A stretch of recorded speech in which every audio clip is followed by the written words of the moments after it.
we are at the afternoon of 4 full long days for you guys of PD. So we really thank you for being here with us. And again, if you don't know me, I'm Julie Raffe. I'm one of the instructional specialists for the district.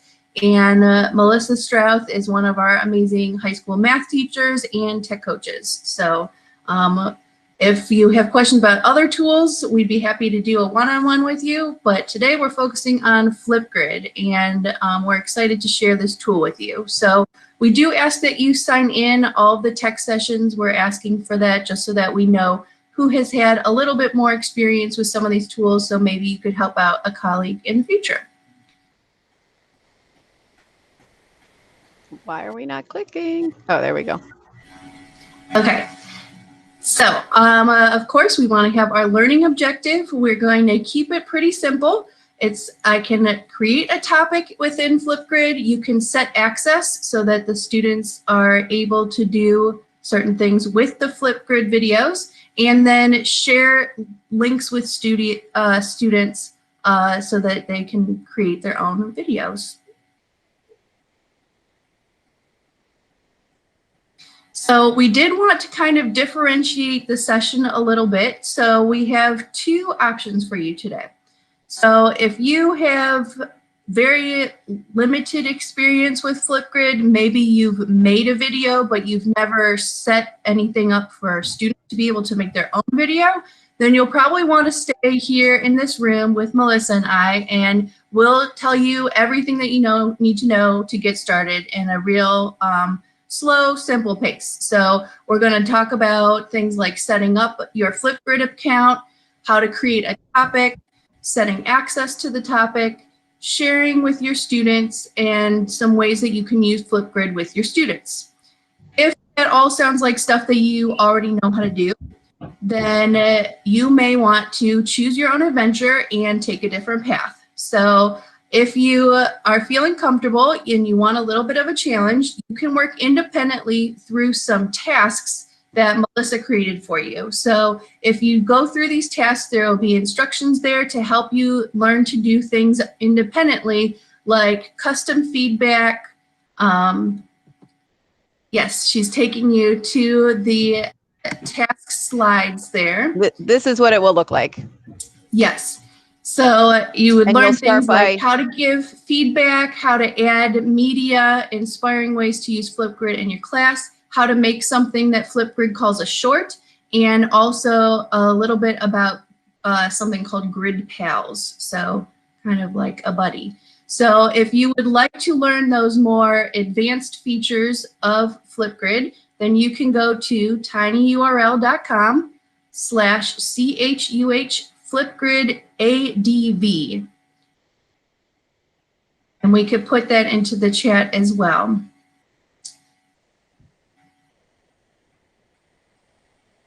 So if that is you, then we welcome you to, you can stay in if you would like, and you can mute us, or you can leave the meet. We will not be insulted. You can always come back if you have questions towards the end. But otherwise, we'll continue on with our slides and that first path about the basics of getting set up.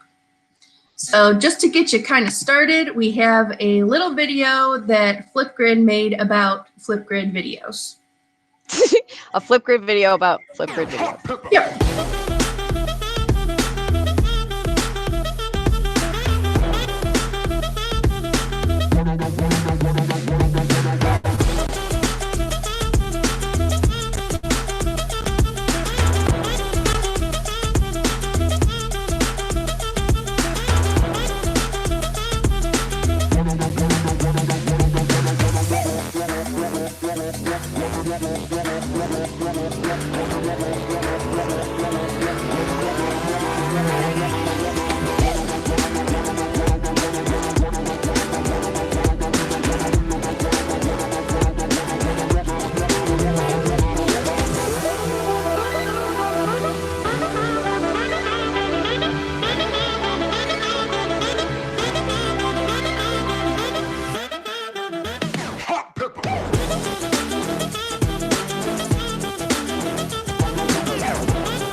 Okay. That's the first time I've ever shown a video. Seriously, during a meet. I've never shown a video before. I've played music, I've done other stuff, never shown a video. So proud of myself. Okay, so we are going to walk you through how to sign up first. Now, we did this in the spring and we made the error of starting. We thought it would be fun if everyone made a FlipGrid to experience it first. But what we found is that people were really confused because when you make one, the login is different, or it's a different kind of interaction than when you set up an account as an educator. So we're going to set up an account as an educator. So I'm going to stop sharing my screen like this because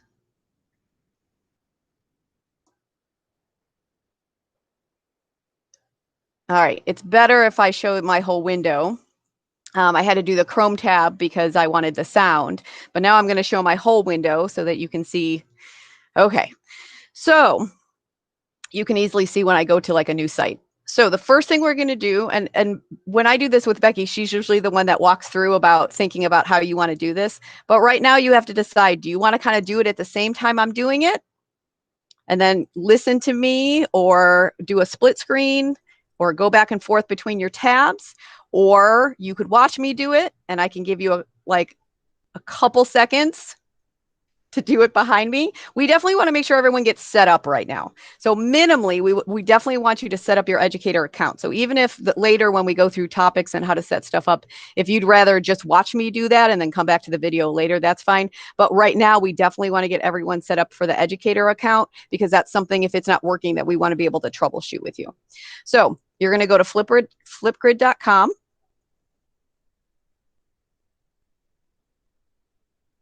Okay, I'm going to go to FlipGrid.com too. All right. And when you just go to FlipGrid.com, it looks like this. And up in the upper right corner, it says educator sign up. And I have these steps too on the slides themselves. If you have the slides open and you'd rather kind of look at that, that's fine. But I'm going to go through the actual, showing the steps. So what's going to be different when you do that, because I've already signed up before, it's not going to ask me the kind of questions it's going to ask you. So I'm going to press educator sign up. And it takes me to my grid because to my stuff, I've already done it already. So when you do educator sign up, you're going to be prompted to log in. And you're going to log in with Google. So you're going to click sign up with Google. And then it's going to request some information that you fill out. So please, I'll give you, let's see where we are in about a minute, and we'll check in.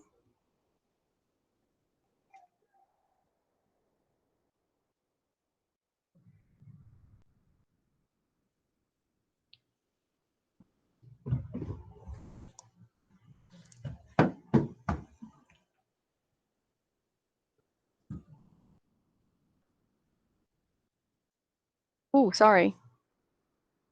I'm on the wrong thing.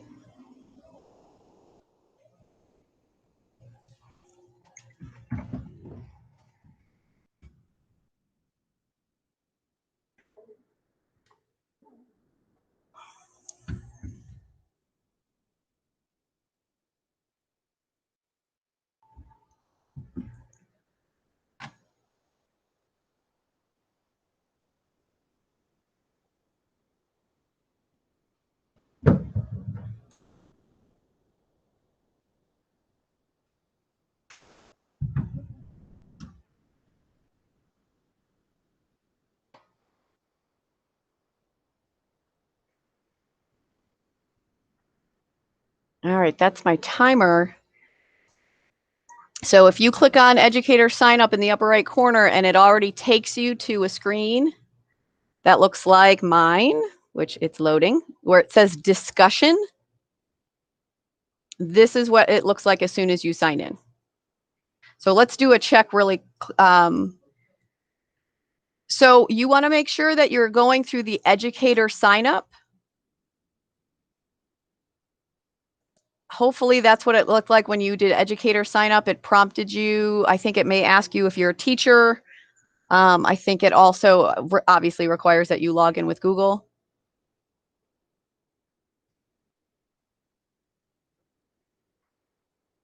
So I hear people asking, can someone share their screen, because I'm not 100% understanding what create a topic or click join means. Can someone share their screen?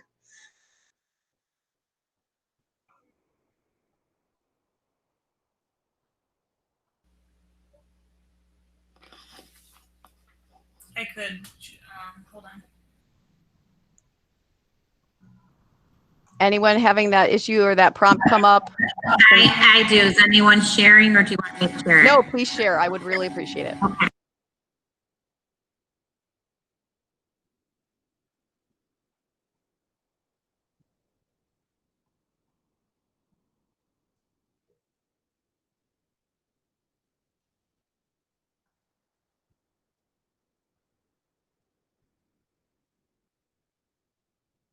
Oh, Cassie, you're going to do it? Oh, okay, great. So exit out of this. Go ahead and exit out. Yep, just exit out. Yep, perfect. It really was excited. It wanted you to like do something right away, but we're not ready for that yet. Yeah. Okay, great. Thank you. Thank you, Cassie. I appreciate it. All right, yeah. So if it's asking you to do that, then it is a good sign. That means that you have an account now. Great. So if you exit out of it, it should look like my screen, where you have like discussion up here, and then you've got some stuff up top. All right. So hopefully everyone has an account. Now at this point, I'm going to talk about how to create a topic and how to, prepare it for your students. If you don't want to do that at the same time as me and you just want to watch me do it, that's totally fine. We're not going to have the same kind of pause as much time. I think we're doing okay on time right now, but I definitely don't want to run into the next session. So we're going to create a topic. What is a topic? A topic is what the students respond to. And if you've done a FlipGrid, if you were in Christy's session all week, I know she did them with everyone. You responded to a topic. That's what you did.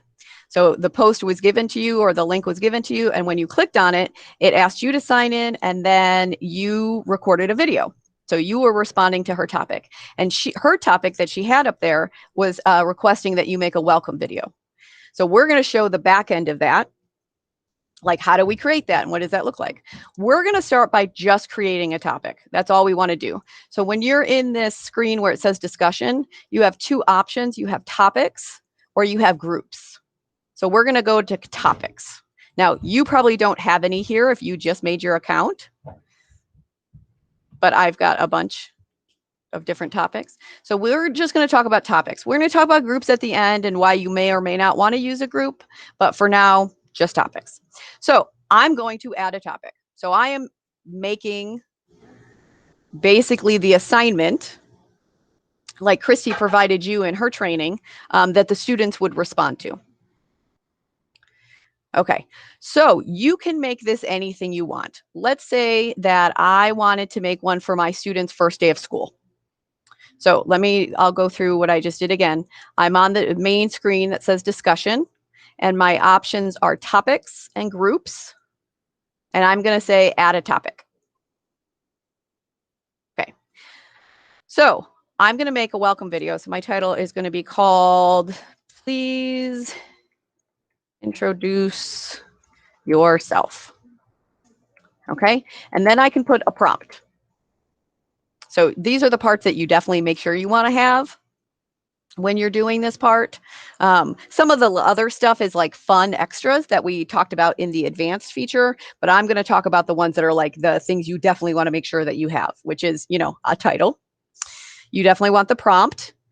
Please introduce yourself, including, so I know how to pronounce your name, and share with me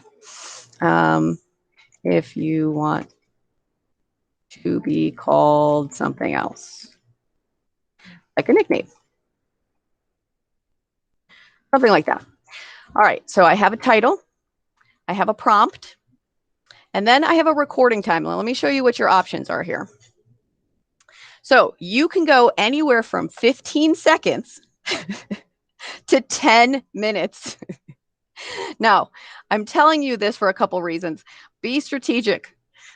Some kids are going to use the minimal amount of time, which, you know, is nothing. It's 1 second. They could just hit record. But some kids will also use the maximum amount of time. So you will be the one possibly recording these or watching them and grading them. So just keep in mind how long that is.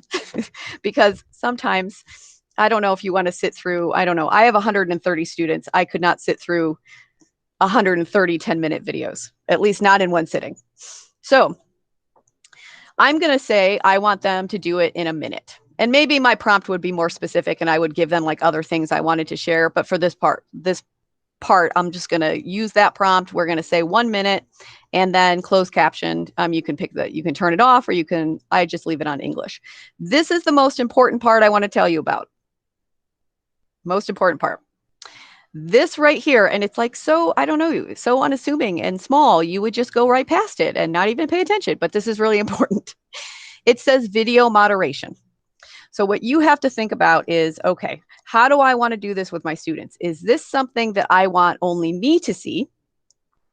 Or is this something I want them to interact with each other? And even when you have them interact with each other, there are some options that you can screen them before other students see them, just in case you're worried about things being inappropriate, or I don't even know. So for me, I used it last year for assessment. So I always had video moderation on because I wanted to make sure that students didn't answer the test question and then post it to the grid. And then I don't know if you saw when you did Christy's grid or Christy's FlipGrid, that all the other teachers were already there. So you want to make sure that you have the moderation on if you don't want other people seeing things, because that way you can kind of control who sees it, when they see it. So keep that in mind. That's it, minimally. That's it. You could stop there and we could be done. I could say create topic, which is down here on the bottom. It could be done. So I'm going to do that. I'm not going to put any fancy stuff in. Oh, actually, you probably don't have access control. So let me show that. Because we are a Google district, all our students obviously have @chuh.org emails. So you want to set it to private. And we're going to do student email and click that one.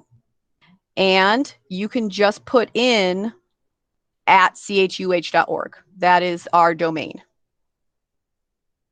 And that way, that's the only people that can actually respond to your FlipGrid or view them. So I did a few things here to start the grid. I added a topic. I have a title. I have a prompt. I told them how much time they had. I turned on my moderation.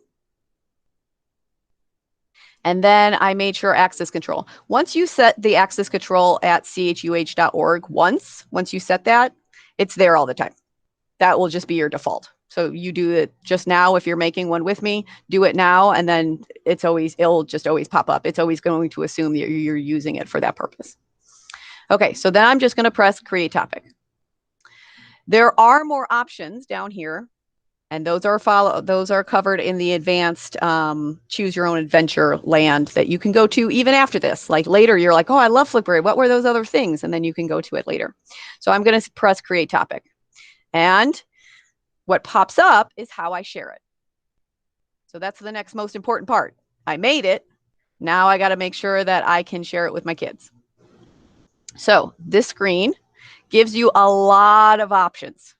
And by the way, if you X out of this screen, you can get these options back. They're not like gone forever. So even if you were like, oh my gosh, I closed that out. How do I get my link back? I'll show you how to get the link back. But this pops up as soon as your topic is ready. So I can just copy this. And I could paste it anywhere I possibly wanted to share it with my students. But notice it also has all these other really cool options. There's a QR code.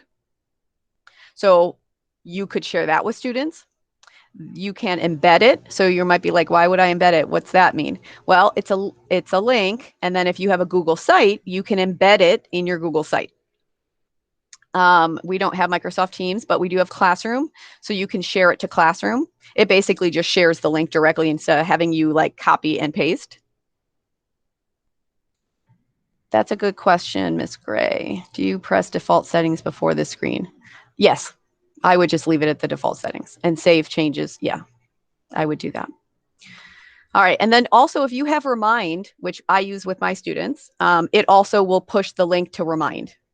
So when we do it to Classroom and you do it to Remind, it's just sharing it automatically so you don't have to copy and paste. Yay, Margot's back.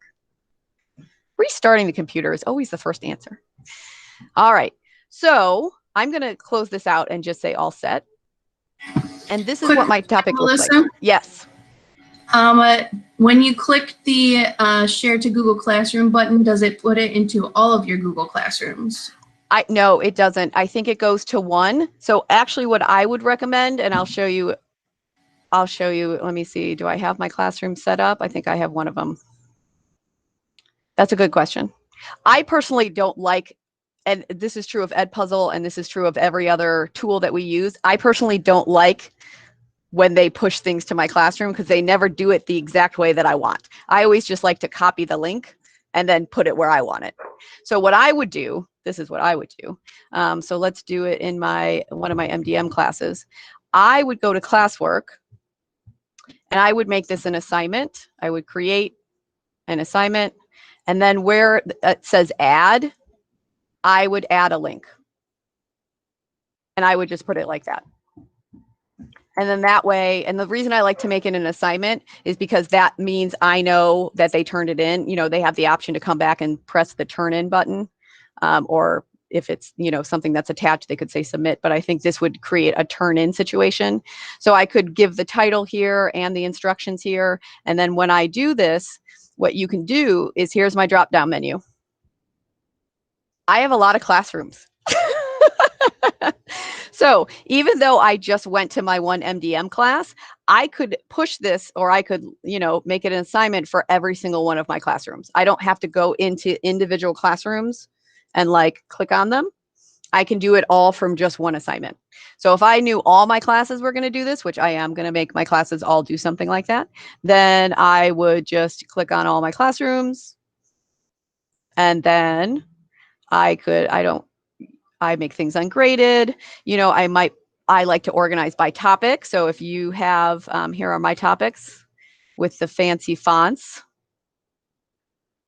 And if you wanted to add a rubric, if you had something that you would be actually grading in that way, and then I would assign it. Now it's not letting me assign it because I didn't put a title and stuff like that. But that's how I personally would do it. I would make an assignment. You definitely can share the link in however you want. You could put it in the stream. You could make it materials. You could make a hyperdoc for the first day or hyper slides that have hyperlinks in them, and then just link to the FlipGrid. You can share it any way you want because it's just a link. Okay, we created a topic. We talked about sharing. All right. I think we're doing so good on time. I was so worried. Before I talk about what we could do with FlipGrid and more complicated things, does anyone have questions about just that process? Julie, is there anything you saw in the chat that I need to talk about? There were a couple of things that just popped in. So one, I want to just give a suggestion that Andrea Briggs put in. So for the youngest learner, you could just put the link right in the chat. So if they're already in here, you can just go to the chat and that will take them right to FlipGrid. Is FlipGrid on the Chromebook? It is a website. So they would just have to go through Google Chrome to the flipgrid.com. Or they just access it through your link. Let's see, how do they turn it in? You just kind of click on the button to record and then keep clicking next until you run out of next buttons. It's going to be very similar to what you did with Christy Bauer during her session. That would be how you turn it in. Mm-hmm. Let's see. As a specialist with 2 schools, should we make different ones for each grade band for organization? They would have 300 to 400 students. So this is why maybe we could talk about groups. Is this a good time to talk about groups? Do you think, Julie? Yeah. So let's talk about what a group is, because we just talked about a topic. Now, FlipGrid recently, and when I say recently, I mean in the beginning of August, went through a major overhaul where they added all of these really awesome features, but they also changed the language that they use. It used to be called, instead of a group, it used to be called a grid, FlipGrid.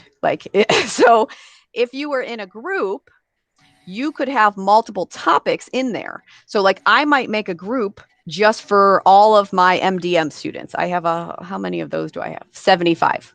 So I might make an MDM group. And so if I make a group, I'll show you some of the ones that we have here.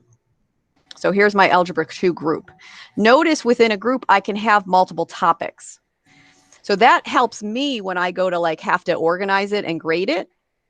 So I was thinking about it with each grade band. Tomorrow, you might want to do groups for your different grade bands, just if you wanted to score them or view them all within the same thing.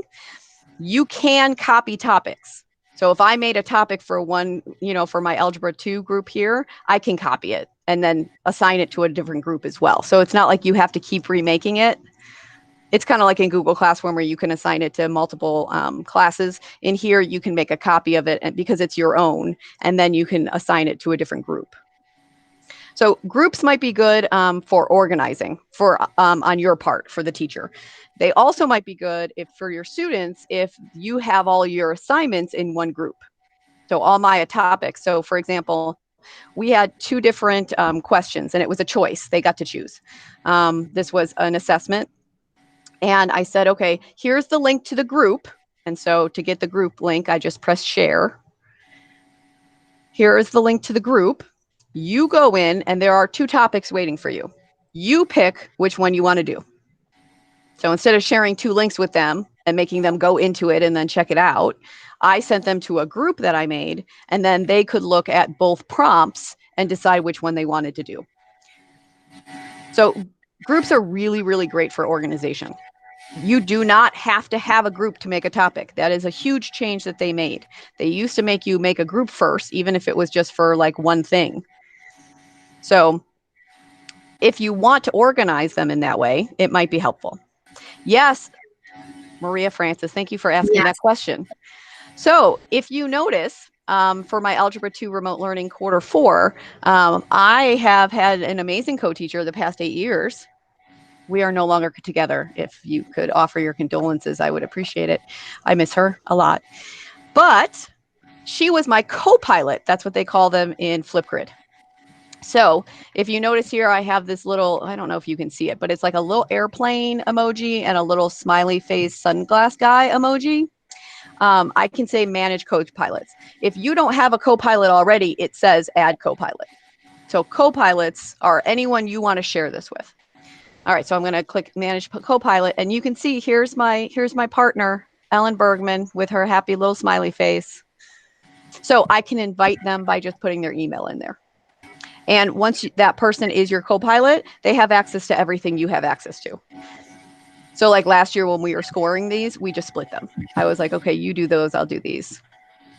It was just quicker. So Becky and I have done a lot of trainings together. She and I have a lot of shared groups.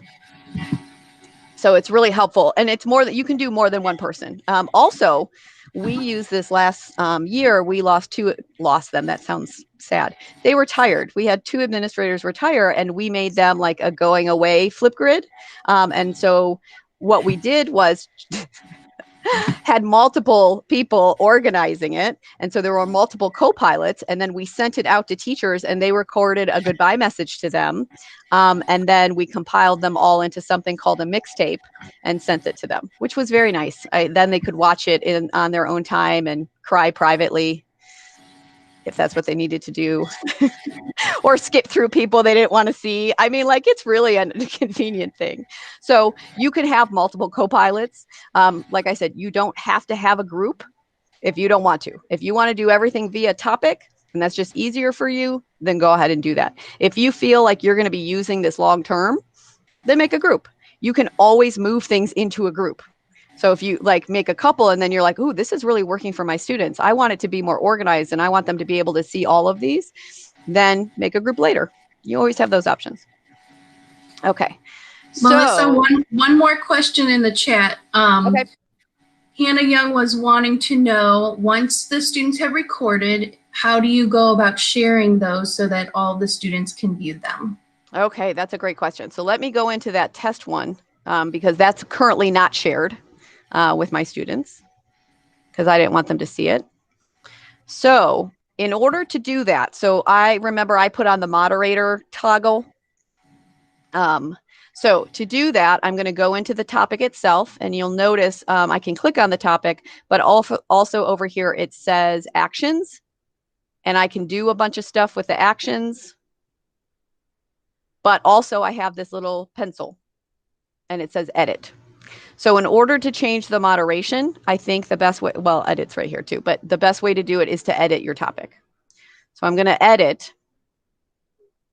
And I'm going to scroll down here, and I'm going to keep scrolling. My more options is already shown. So the first time you do this, there's a little button next to where it says topic on the bottom, and it says more options. You'll have to click that, and then you have to keep scrolling. So I would keep scrolling, keep scrolling, keep scrolling.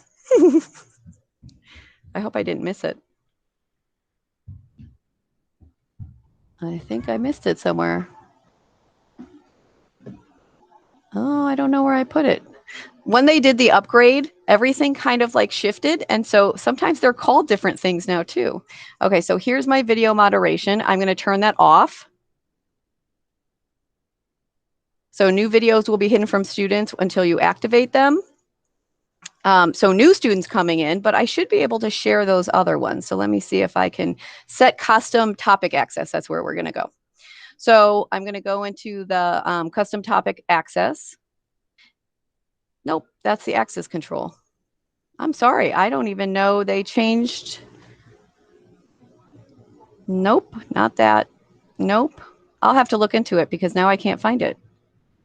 Thank you. I was also wondering if we as the teacher could just share our screen, if the video would pop up for everyone to see it once. I think somebody did that once. Yeah, you could do that. I could share my group right now and share all of my videos that we've done before.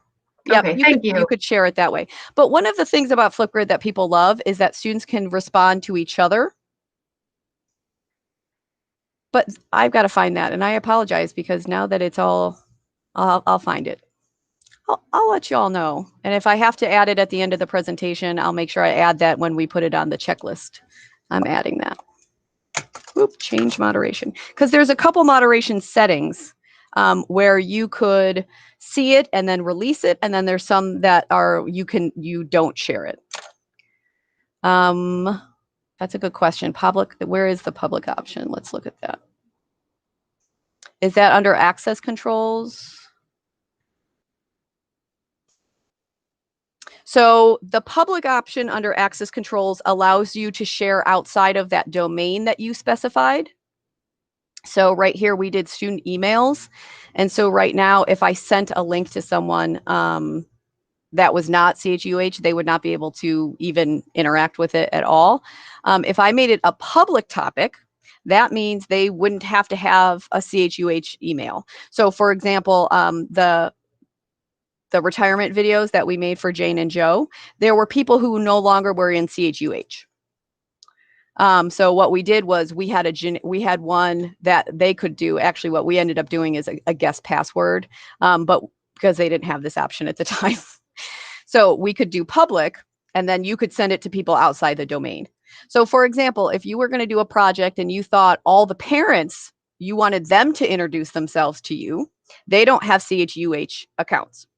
But you could do a public one and send it to them and ask them to introduce themselves to you. And then you could watch that. That is a way that you can go outside of the domain. Okay, I'm still going to look for this because it's going to drive me nuts. Oh. I've been trying to look, Melissa, too, and I can't find it easily. So I know it's there because it used to be a whole block by itself and it had different settings. So I'm going to have to see what they did with that. But I know we have about 5 minutes left, so I did want to share this with you, and we have shared the presentation a couple times. These are all the different ways that people have brainstormed to use FlipGrid, and of course, there's millions and millions and millions of more. But they have them broken down by topic, which is really fun.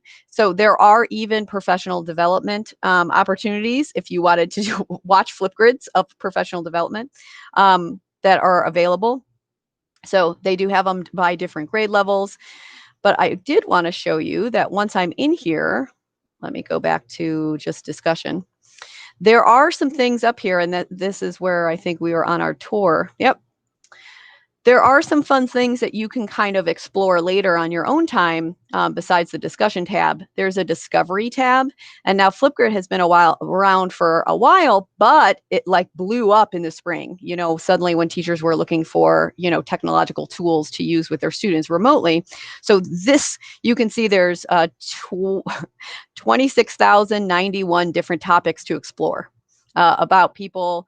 A lot of times they share something. They share one. It's pre-made. You can basically just borrow it. And then they have trending topics. Look at this. This is, can music help you think? They also have curated collections that are made by outside organization. Now, this whole one, Minecraft, the Education Edition, you can sort through any of these. They have so many ideas. Brian, I saw your comment. Thank you. I'm going to check that out in a second. This is a new thing too. This is your activity. This is so nice. Before, if you wanted to look at your videos, you had to look at within the topic. Here, you can see what your recent activity is. So you have your overview. They like to give you like little achievements and stuff. They're really into their little badge stuff. But my recent activity shows who recently has submitted a video to me. So you can go through, instead of having to go into the topic to grade them, all of your students' stuff would be here, and they would be in the order in which that they were submitted, most recent up top. There's mixtapes, and that's when you can put multiple videos within a topic together. Shorts, and that's part of the advanced that you can explore. Shorts are just a video, a standalone video that you can make.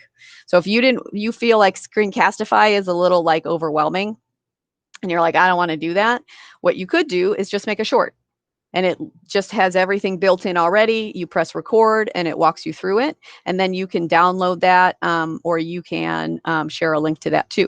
And then the last thing is also part of the advanced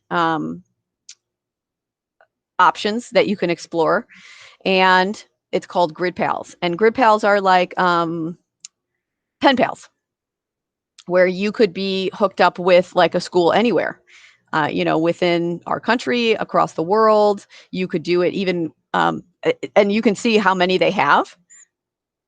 So it's, I don't want to say it's like a dating site because that makes it sound kind of weird, but it is, because you basically post and say that I'm available. Hey, and I'm looking for this in my Grid Pal. But you know, it's obviously not as weird as I'm making it sound. So, okay, so I'm going to do what Brian said. He said, I'm going to go into my discussion. Okay, video features has something for students to share and comment. Okay, so, oh, I wanted to edit. Video features. Okay, so topic, video moderation, access, topic features, video features. Okay, so where am I looking? Video comments, allow students to reply to via video to other students. We can do that. But there's a place for me to actually release them. Display the number of views a video has. Yeah, I don't want to have that on there. I'm going to look into this because I feel like I'm losing my mind. Okay, so hopefully this has given you an introduction to just making one, and that you can you know, turn around and make a topic for your students and share it. We do want to remind you about the Appy Hours on all next week. They are drop-in anytime. Your tech coaches will be available, at least a handful of them, at any time between 4 and 5, every day next week.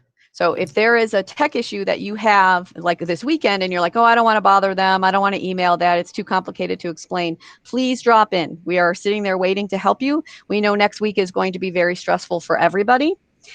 So we want to at least alleviate some of that anxiety related to tech tools. Melissa, I'm going to hop on. High school people need to hop on their emails. There's been some changes to the parent orientation stuff. So you need to get on there and look at the changes that you need to make like right now. So just letting you know that. There is a Google form you need to fill out, and you need to make a link for parents to visit you at on your calendar. So it's not super complicated. It will take you 5 minutes. Don't freak out. Melissa, I have a question. Yes. So as a librarian, one of the things I'm going to be doing is like 15, 20-minute read alouds. Mm-hmm. And so I'm wondering, would my best route over the spring, I just recorded them on my my computer's camera and dropped them into my drive onto a site. Would I be better off recording it through FlipGrid using that shorts thing? Yeah, you totally could do that. The really fun thing that you might enjoy about that is that there are so many really cool things that you can do within that video. Oh. There with the effects, you can do, you can have a board. So if I'm doing this, and then you can do half of you and half of the board. Oh. So you can show things, you can write on the board. There's a lot of really, go back to there. There's a lot of effects that they added. You can also show your screen if you wanted to record your screen. So it's a lot, you can use it like Screencastify. I think it has more fun features, but I think Screencastify is better for, its seamless integration with Google, with Drive and YouTube. Okay, that's good to know. Thank you. So I think you find what you're comfortable with. If you love all these features and you want to play with it and you're doing a video of a book on like princesses, then you can go into here and, get your accessories and put like a tiara on your head. Gotcha. So it's more fun. FlipGrid is definitely more fun in that way. But if you're looking for just to make a bare bones video, you can do that too. But I really like Screencastify for that reason. Okay, thank you. Oh, one more thing about that. The shorts are limited to 10 minutes.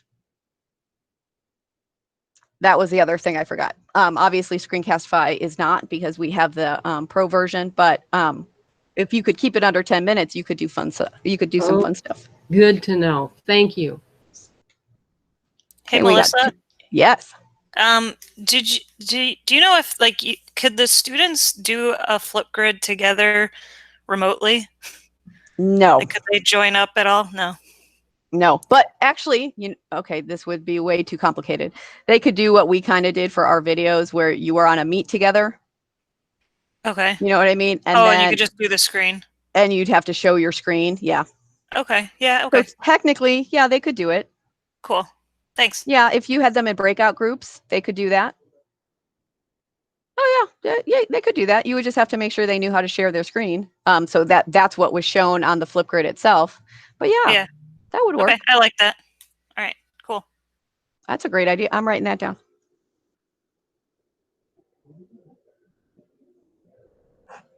The student has become the teacher.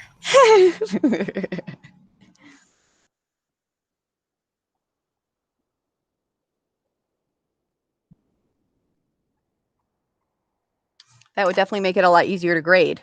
You would just have one group do one, have one person pull up the link, and then they would go show their screen and then record it and then submit it, and then you would just be looking at one video at the end. Right. I was thinking, because in engineering we do a lot of group presentations, and that would be a cool way to do that. They have Screencastify too. Yeah. And I guess they could do it that way too. And they could do that. I was just thinking this might be a fun way to do those, and then they could actually push these out to, I don't know. Yeah. Well, play with it. Let me know if you end up doing it. Let me know how it goes, because I definitely am interested in doing that with our kids, because they're going to be talking more to each other. And cool. That's a great idea. Any other questions or ideas? I know the next sessions are starting. Thanks.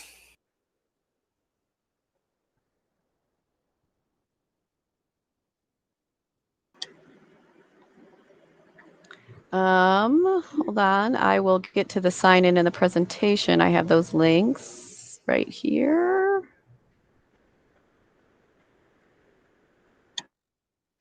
All right. There's the sign in if you didn't have a chance to do that, and there is a link to the presentation.